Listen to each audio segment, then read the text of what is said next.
Hello friends, तो हम करने वाले हैं क्वेश्चन 23 एक्सरसाइज फर्स्ट प्रोबेबिलिटी का। इंट्रोडक्शन के अकॉर्डिंग जो मैंने इंट्रोडक्शन में बताया था कि कॉइन पे, डाइस पे या फिर आपका क्वेश्चन आएगा कार्ड्स पे, उसी तरह से वही चीज़ आ रही है एक्सरसाइज में। किस पे क्वेश्चन आया है? अब अपने पास आया है कॉइन पे। कहता है कि a game consist of tossing coin 3 times. एक गेम है जिसके अंदर जो है क्या करना है, हमें एक कॉइन को 3 टाइम्स हमें टॉस करना है एंड नोटिंग द रिजल्ट्स, और रिजल्ट्स उसके नोट करने हैं। हनीफ विंस, हनीफ जो है वो जीतता है if all the tosses give same result.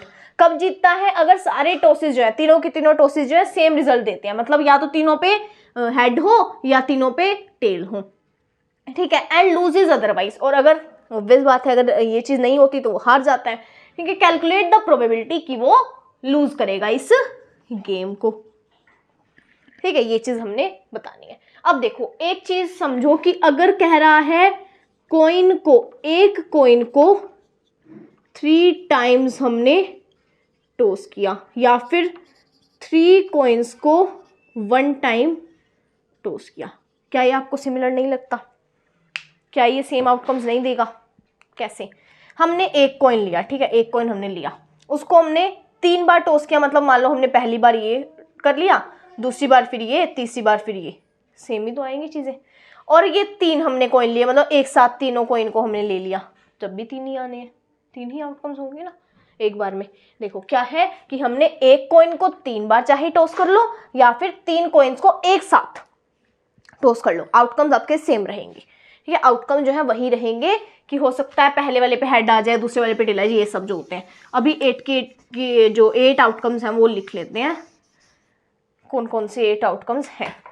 पहला है कि तीनों में हेड हो, दूसरा तीनों में टेल, तीसरा क्या हो सकता है पहले 2 हेड लास्ट वाला, पहले 2 टेल लास्ट वाला हेड, फिर हो सकता है पहले 2 हेड लास्ट वाला टेल, और क्या हो सकता है, और हो सकता है हेड हो, इधर बीच वाला टेल हो, फिर ये हेड हो, ये टेल हो, ये हेड हो और ये टेल हो।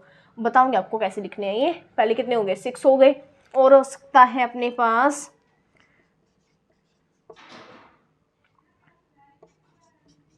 ये कैसे लिखे हैं, ये ऐसे लिखे हैं। पहले तो तीनों को सेम लिख दो, पहले तीनों सेम कर दो कि हेड हेड हेड और टेल टेल और टेल। फिर क्या करो, स्टार्टिंग वाले 2 ले लो, स्टार्टिंग वाले 2 सेम कर दो, लास्ट वाला अकेला रह गया। फिर वही किया, स्टार्टिंग वाले 2 सेम कर दिए, लास्ट वाला अकेला रह गया। फिर क्या करो, बीच वाला जो मिडल वाला है वो सेम वो कर दो, मतलब कि ये जो अपोजिट, ये जो इधर साइड्स वाले हैं 1 और 3, उनको जो है सेम कर दो। इसमें हेड हेड हो गया, बीच वाला टेल रह गया, फिर इधर टेल टेल हो गया, हेड रह गया।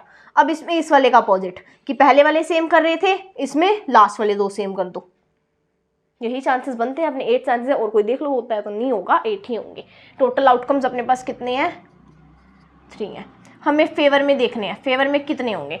हमने इसमें बोला गया है प्रोबेबिलिटी वो काउंट करनी है कि वो गेम हारता है। हारने का क्या मतलब है कि ये इन कंडीशंस को छोड़ के बाकी सारी, मतलब ये सारी इनको छोड़ के ये सारी की सारी कितने हो गई? ये 1 2 3 4 5 और 6, कितने हो गए? 6।